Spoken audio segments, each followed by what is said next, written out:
ሰላም ቤተሰብ እንዴት ናችሁ? እኔ በጣም ደህና ነኝ። እንግዲህ አብርሃምና ሄርሜላ ላይ አንድ ደስ ያላለኝ ነገር አለ እና ያናድደኝ ነገር የእውነት ማለት ነው። እንደ ዛሬ እኔ በጣም ተናድጄ አላቅም።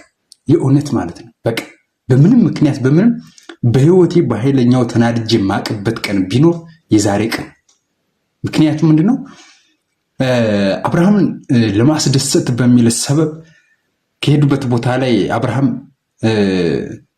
ሰርፕራይዝ ሊሰጠው ነው ተብሎ የሆነ ጥቁር የሀዘን ልብስ የመሰለ ልብስ እየተሰጠው ነበርና በዛ ልብስ አብርሃም የሌለ ሲስቅ አይቼዋለሁ። የሌለ ሲስቅና ሲፍነከንክ ሲደሰት አይቼዋለሁ።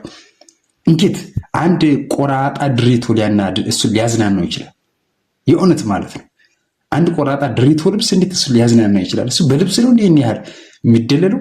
አብርሃም ምን አይነት ምልከታ ነው ያለው? ይሄ እየዋለ እያደረ በቃ እየለየለት ማለት ነው ሄደው ተመልካች።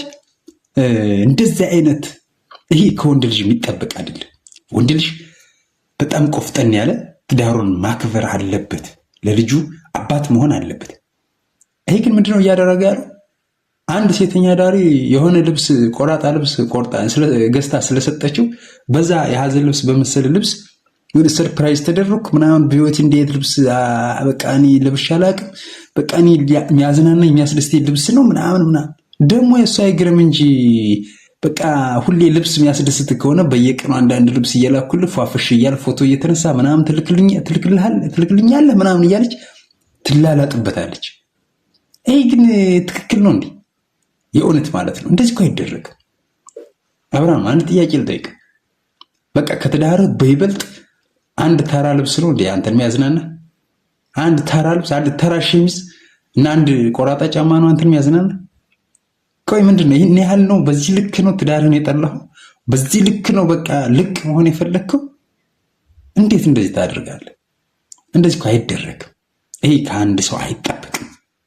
በቃ ይሄ አንድ ከተከበረ ባለ ትዳር ከአንድ ከሴተኛ ዳሪ ጋር ሆኖ እንደዚህ አይነት አልሆን የሆነ ውድቀት ውስጥ ሲገባ ማየት የእውነት ማለት ነው በጣም ሰው እየተናደደብህ ነው። አብርሃም ረጋ በል፣ ሰከን በል። የእውነት እኔ ምክሬን ትሰማኝ ከሆነ በፍጥነት ወደ ሩታ ተመለስ። በቃ ምንም ማብራሪያ ሩታን ይቅርታ ጠይቅህ ፈታ አርገህ አዝናንተ አስደስትህ እንደ ድሮ ቪዲዮ እየሰራችሁ በፍቅር በአንድነት በአብሮነት በቃ ህዝቡ የእናንተን ሳቅና ደስታ ማየት ይፈልጋል።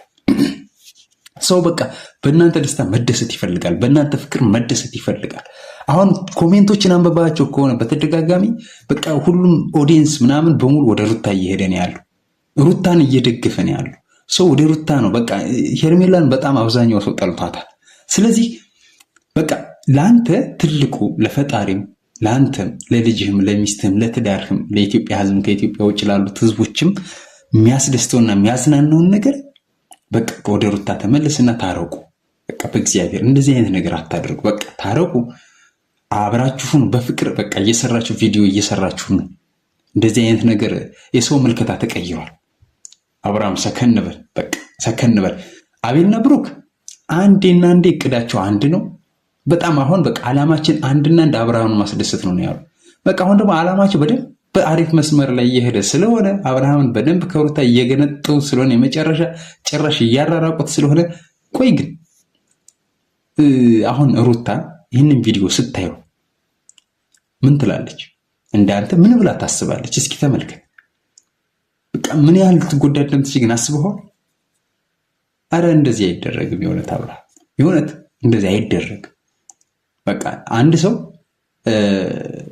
ምን ያህል ኢቭን እንኳን ብታስቀይምህ በቃ አንተን ላይ ተጽዕኖ ብትፈጥርብህ ሩታ ማድረግ ያለብህ ልዩነታችሁን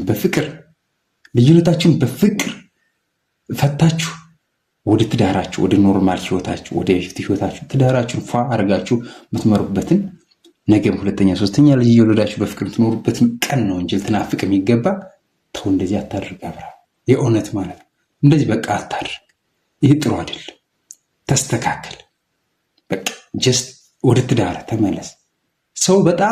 ለሰው በጣም አስጠልተዋል። የእውነት ነው ነገር ሰው በጣም ትላል። በቃ አብርሃም የጭ ምናምን እያለ ነው ሰው። እንዴት ነው በዚህ ልክ አብርሃም አንተን እስኪጠላ ሰው በዚህ ልክ እንዲጠላ የምትፈልግ? ለምንድን ነው ሰው በዚህ ልክ እየጠላ እንዴት? ለምንድን ነው በቃ ጋሺ በዛ ልክ እየለፋልህ ሩታን ማስቀየው ለምን በጋራ ችግራችሁን ፈታችሁ ወደ አንድ ሆናችሁ መጣችሁ ቪዲዮ ሰርታችሁ አትመጡም? አይነፋም፣ አይመጥንም። ይሄ ለእናንተ አይመጥንም፣ ለቡታጅራ ህዝብም አይመጥንም። ከቡታጅራ አንድ የተወለደ ሰው እንደዚህ አይነት ነገር ውስጥ ሲገባ በጣም የሚያስጠላ እንግዲህ ያስደፋል። ለወጣቶችም ለወንዶችም መጥፎ ነው፣ አይመጥንም፣ ደስ አይልም። አመሰግናለሁ። ቲንኪው ቻው።